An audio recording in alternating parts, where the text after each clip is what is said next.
Hello everybody, Happy New Year! Happy 2020. This is part 1 of 2. Alright, and the second part's really gonna blow your mind. But before we get started, here's me and my classic brane with the convergence lines, the perspective lines. Love this shirt, it's awesome, I love wearing it out. It's a cool design. In this color, this is the heavy metal, and it's a large premium tee. Well, and I got this new shirt I just did. I have a lot of new designs. I have this one. This is just a doodle, flat world. I did doodle and I turned it into a shirt design, so it's pretty cool. I like it. That's it. So here we go. Without further ado, let's get into this video. First, let's take a look at this. This is in the heliocentric model. It's the turning Earth that causes the sun to appear at a rise and set.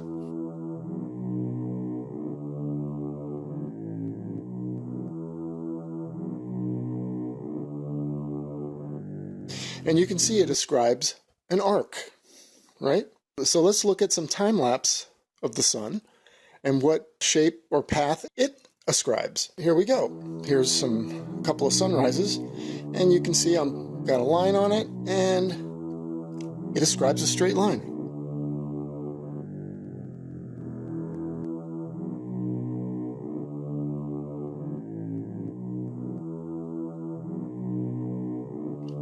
Right, here's another one.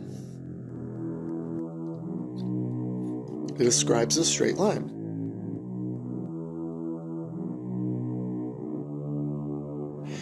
All right, let's look at a couple sunsets. Also ascribes a straight line, and that's exactly what we'd expect to see on a flat Earth.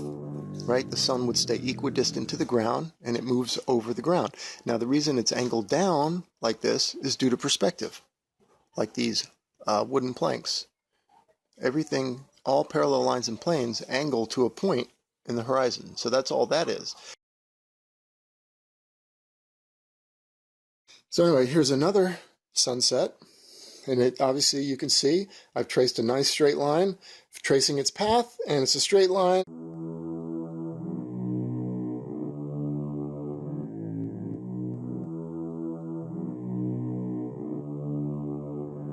Okay, so whether it's the ball model or the flat Earth model, the sun stays equidistant to the ground. It stays parallel to the ground. Even in the ball model is a set distance, and forget about the orbit and the flying through the cosmos and all this ridiculous nonsense. I'm just talking about the rotation for a minute.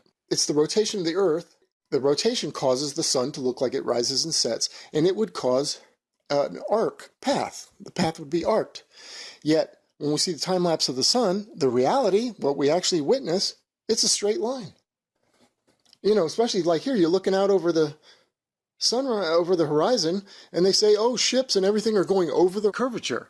Well, if they're going over the curvature, right now with this sunset, you're looking at a couple of hours of time lapse right here. That's a couple thousand miles of movement. So it should be arcing, curving downward, looking something like this.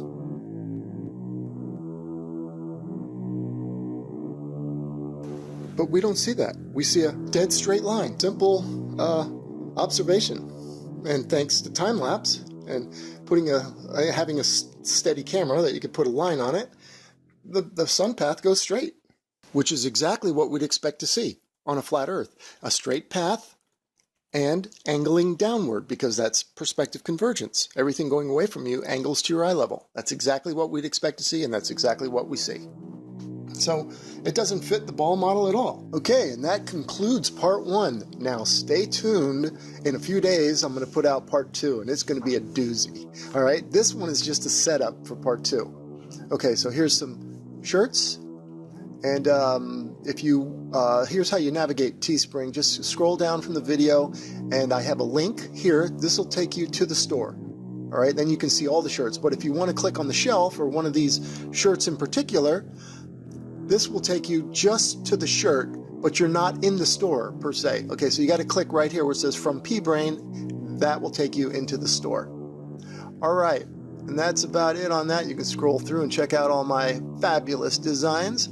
And thank you so much. And again, if you're not subscribed, subscribe. Hit the bell if you want a notification. But I will have part 2 out shortly. Thank you so much, and stay tuned. Bye.